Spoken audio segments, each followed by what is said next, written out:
I think I just in general was trying to write to the the fan out there, whether they are currently a fan or hopefully will become one, of someone who's feeling like music can be a special connection and bond that we can rally together. You can make change with music.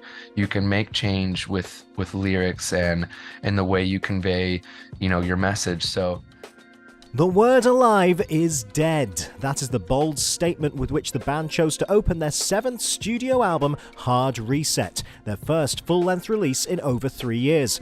An atmospheric curtain raiser, it sets the tone of the record, perfectly illustrating that this is a band reborn.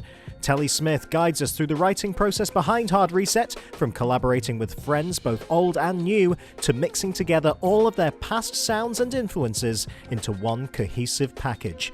The word alive is dead. Long live the word alive. I'm James Wilson Taylor, and this is the album story of Hard Reset by The Word Alive. There's a great quote going around when the single came out from you guys, saying how you kind of wanted to put every side of yourselves into this record. What did you mean by that? Can you expand on that just a little bit for me? What do you mean by every side of the band into this one album? yeah, so I think, a band like ours, one thing that, at times people have either loved or maybe hated is we didn't necessarily stick to only one lane. We have a lot of experimentation, I would say, throughout our career. And with this record, though, I felt like, I knew we were going to be dropping it 15 years into our career. I knew that it was, the longest we'd taken to make a record. I knew we had a lineup change that was coming out of, the world shutting down. So I had a lot of time to reflect on what I wanted this record to be, what I wanted it to say, what I wanted it to sound like. And I felt like it was the perfect opportunity now to kind of showcase all the things that we love about our own band and the things that we have felt have connected with our fans the most, and try to bring that into one album. And even, within one song from time to time on the record, where you can see elements from, the post-hardcore experimental side of our band to the ambience, and then also to the metalcore side. We wanted to be like, this is the word alive, because all those things are the word alive, but maybe they've been the word alive at different eras of the band. So now we felt like the best thing for us would be to try to establish, like, this is the word alive, this is who we are, this is what we sound like, and this is, a new chapter for the band, of course. But it's kind of like saying, hey, all of this is real, and all of these songs, meant whatever they meant to you, but this is like us trying to capture the whole, the sum of all the parts into one album. And then that's kind of where I think our direction will be moving forward. It's interesting you hearing you say about like kind of a new era and a new start, because yeah, on the one hand you could say, yeah, this sums up the word alive, this sums up everything we've been, everywhere we want to go. And then we get to the record and the opening track is literally called The Word Alive is Dead. Like Yeah. like did it feel like a completely new project, I guess, in some ways? It kind of feels like you're, as much as you're celebrating what you guys have been, it does maybe feel like you're leaving something behind there to in order to move on in a way. Yeah, I so that concept is something that, you see on like YouTube, and you see the comments, and people always try to like use a band's name like against them in some way at some point. If you've lasted long enough, some troll has said something. So I always thought in the back of my mind, I'm like, I want to use that one day. And I thought I would just like do like a t-shirt or something. But I came to the studio, and Zach had texted me because he was in the studio for a week. And he was like, I got this song. It's coming out really cool so far. Like I think it's something really special. And so I go to the studio, and he played it, and I was like, okay, hear me out. I've had this concept like kind of like swirling in the back of my mind for years. And I think I had even mentioned it to him in passing at one point or another. So he did know what I was talking about, but and people won't understand it until they hear it. But it's very much based on, yeah, kind of like starting over and acknowledging that the word alive that you knew is gone. And I think that it's kind of like in life when you start a new job, you enter into a new relationship, like you kind of take everything that you learned previously and you have grown, hopefully, and then now you're entering into this new, you know, version of your life, of yourself, and this is kind of acknowledging that, yeah, we will never be exactly how we were before all this happened. Let's move on to collaborators. I mean, my god, the features on this dude. My god, a murderer's row Yeah, you've put together here. Before we yeah. get into a couple of specific ones, what I like about this is by and large, these are acts who are kind of broken through in the last couple of years. A couple of them still, waiting to. I mean, Loveless, the debut album, still to come. I mean, Yeah. it's got to be nice to be working with newer talent. But I guess, tell me a little bit about that approach. Was that something you had in mind? You wanted to work with kind of newer artists on this time around? So I knew my dream has always been, from our early days, like we've had some rare features, on our records, and they were always like very good, very close friends. And, you know, I will say this, there are less cooks in the kitchen in the Word Alive these days. And it's really hard when you have, a lot of different ideas, and some people like certain people's voices, some people don't like some people's voices, and they're like, like I just like it how it is. So for this, I told Zach very early on, I'm like, I miss the days of the scene where like it felt so collaborative, where you could be looking forward to a tour because you're like, oh, they did a song with them. Are they going to play that song? Like, I hope they do. Oh, they're playing that song. People are excited. Like, I think it's just one of those things that the scene was missing for a long time. And so I knew that I wanted it to be a really collaborative record and feel like not even just like, hey, let's get one of our friends like to do a verse or a breakdown, but like let's make it feel like, it's your world blending in with our world. So that's kind of like the thought process as it started. And I knew there were a couple people that I was going to reach out to like 100%. Craig from Escape the Fate. Obviously, we have history between our bands, and we've known each other for now 15 years. And so he was one of the first people, if not the first, that I hit up and was like, hey, we're working on a new record. We've talked about, both of us have talked about it a million times, and it's just never worked out or was never the right song. And I had started writing this song called Fade Away, and I was like, this is it. I was like, this song would be perfect for Craig's voice. And so I sent it to him. He loved it, came in the studio and crushed it. And I wanted it to. I wanted a song with Craig that was heavier. I wanted to give fans that, side of both of us where you're hearing us both sing and both scream. And so that was really important to me. And I'm glad that we waited and didn't, because we've been talking about doing a song together for, I don't know, the better part of a decade. And it just never worked out. Um, he was the starting point, and then it was a combination of like friends and, people. I really love their voice. I want to say the second one was probably Normandie. Philip. I've been a fan of them. I love his voice.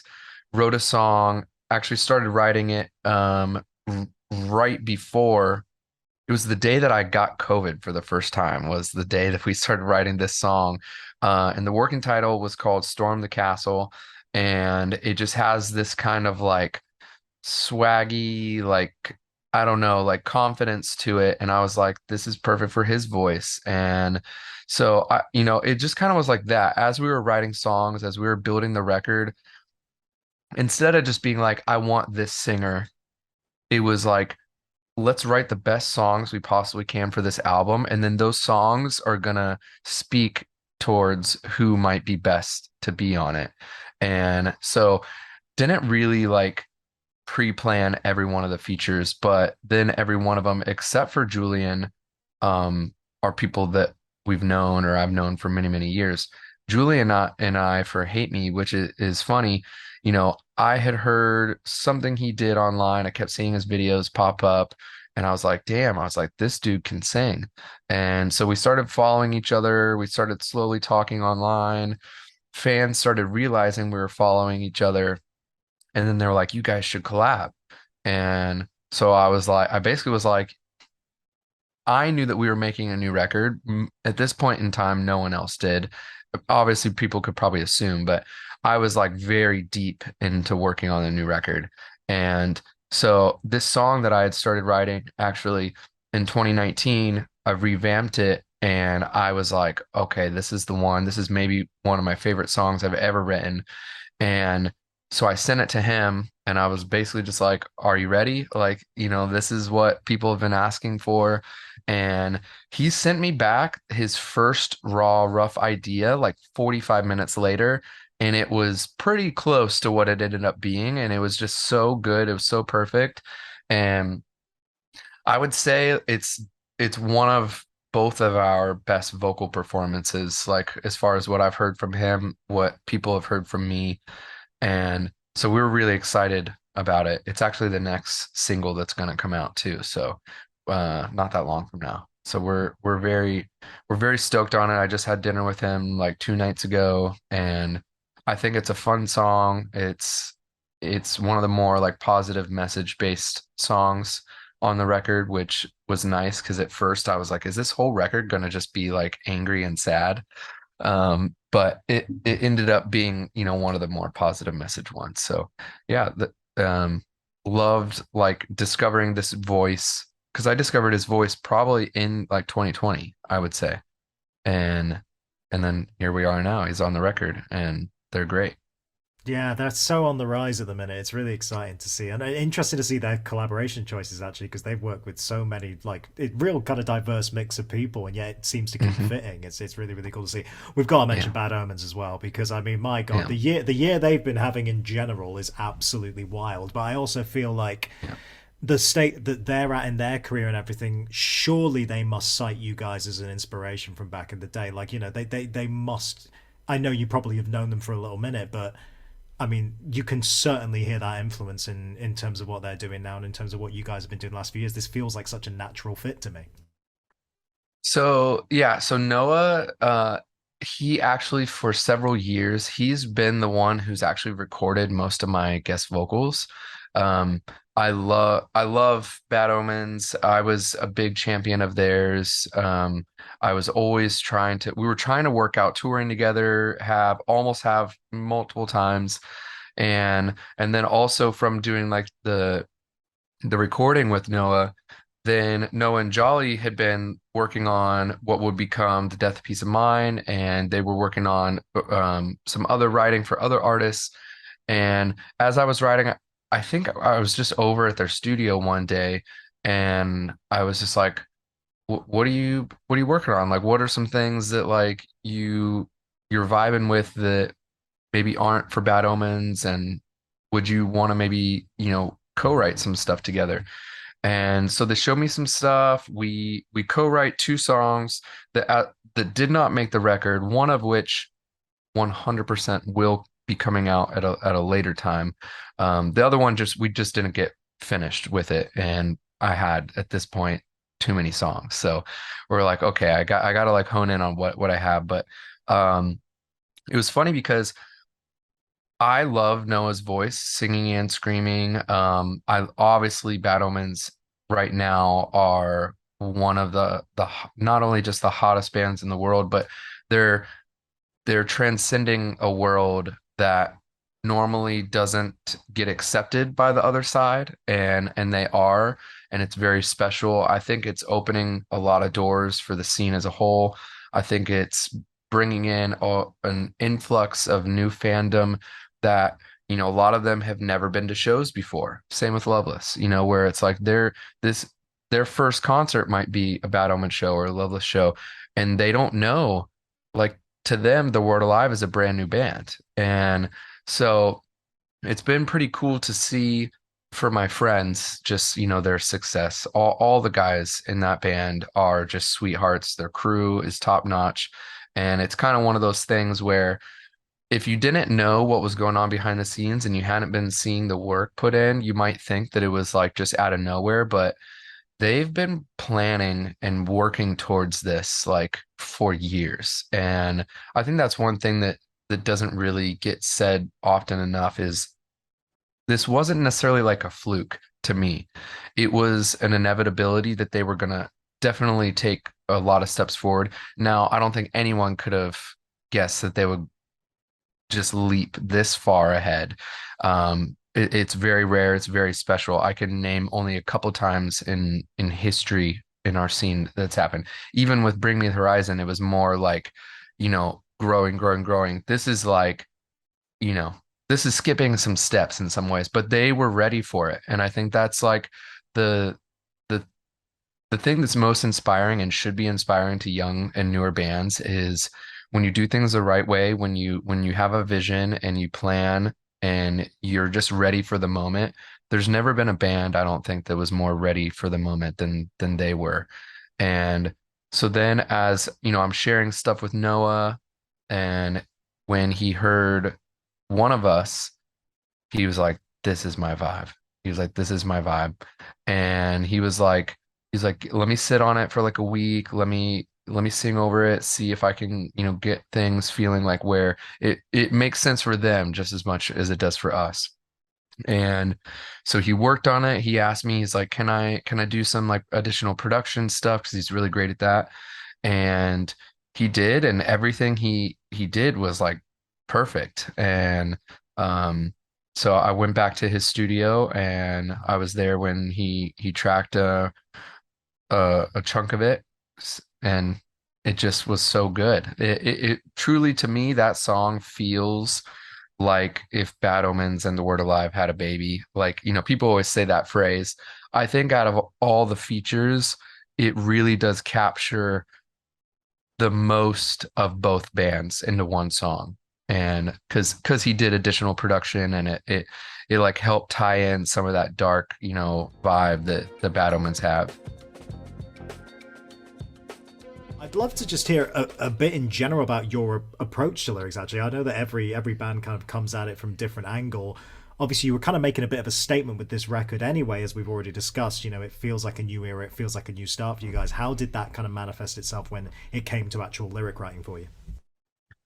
Yeah, so I think, with this record and just kind of, my age, just having a little bit more perspective, some days it sounds like wisdom, some days it might sound like nonsense, but, it feels like I've lived enough, I've seen enough, I've experienced enough where I can kind of be like, what do I need to leave the world with? Like, I'm only going to be able to be on this planet for a finite period of time, and who knows how long I'll be able to contribute to the kind of social message of, what's around me, and that be in a positively impactful thing.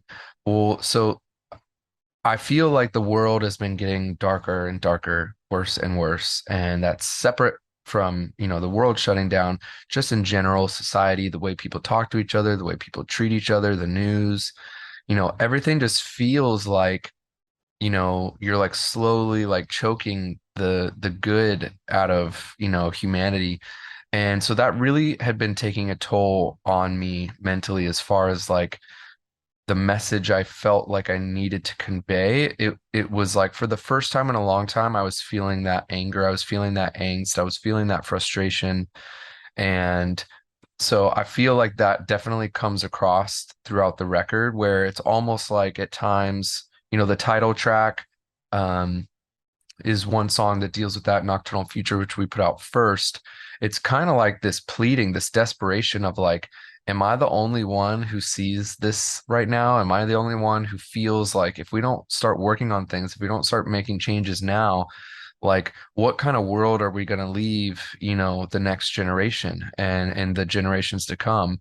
And so I think I just felt like this calling to be more transparent and more real with like my thoughts on the way of the world currently. So there's a lot more about the way we treat each other, that I've gone through, some loss in my life. I think grief is one of we talk about it, but not really. And, to me, like grief is like being caught in an undertow where you think you're getting out and then it just pulls you right back in.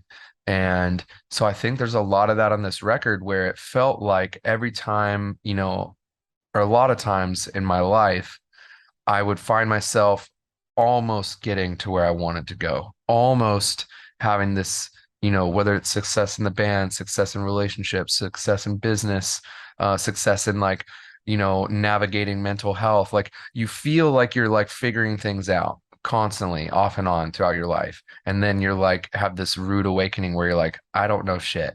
And, that's kind of like where I was writing from throughout this was, what do I feel like I need to say to our fans that are struggling? What do I feel like I need to say to our fans who are also like conscientious of the way the world is right now and feeling like, man, it feels a little bleak. So I think I just in general was trying to write to the the fan out there, whether they are currently a fan or hopefully will become one, of someone who's feeling like music can be a special connection and bond that we can rally together. You can make change with music. You can make change with lyrics and the way you convey, your message. So I don't know. It was definitely like from like a darker place and like very bleak at times. And not every song has like a happy ending to it, but I think it's just a huge amount of self-reflection. And so it's like kind of like purging this negative energy, that I felt like I'd been carrying. It was trying to like let go of a lot of things. And I think you kind of see that. It's kind of like, yeah, I would say it's like a purge of like all the bad things that have either happened in my life that I've seen or that I feel like are happening currently. So I knew the theme of the record and what I wanted it to be. And I was at CC from Black Veil Brides. I believe maybe it was his wife's birthday. We were like out for some drinks and just like a small group of us. And my friend Chris Shelley, he goes by the digital artist named Create on like socials on Instagram. He's done stuff for Bring Me, for the Ariana Grande. Like he's like all over the place. He's a wizard. Um, he Chase Atlantic. He's like the creative director for them. He's one of my favorite humans on earth, and he's also one of the most, I don't know, in touch with like his soul humans. So I'm talking to him that night. We're just sharing where I'm at with the record. And I was like, I'm really struggling with the name. And I'm like, I don't want it to be some super long thing. I want it to be concise, but I don't want it to like say rebirth. I don't want it to say, like that, I was like, I want it to feel like something that's more authentic to what it actually is. And I kept saying basically all these like synonyms for a hard reset.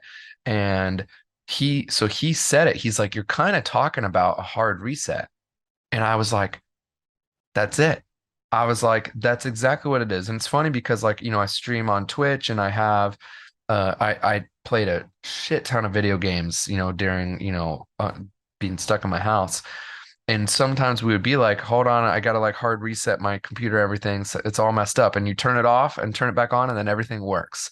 And that's kind it was too perfect. And I felt like a lot of people, because of probably watching Twitch streamers and stuff, like I feel like hard reset is a phrase that has been used the last few years more than ever in time. And so it just felt perfect. It described everything. It wasn't too hyper poetic. It was just very straightforward, but not in a too straightforward way. And so, yeah, it is. It's kind of like we had to unplug to plug back in and work better, work more efficiently. It's sometimes you need to go to sleep and tomorrow's a new day. You have to like you have to embrace that sometimes the best thing you could possibly do is just completely shut down, completely stop, evaluate where you're at, what you're feeling, what you're going through, what kind of person you want to be, and then you start again tomorrow and you just try to be the best version of yourself from that point on. And so yeah, that's what the record is. It's what it means. And I think throughout it, that theme continues to pop up.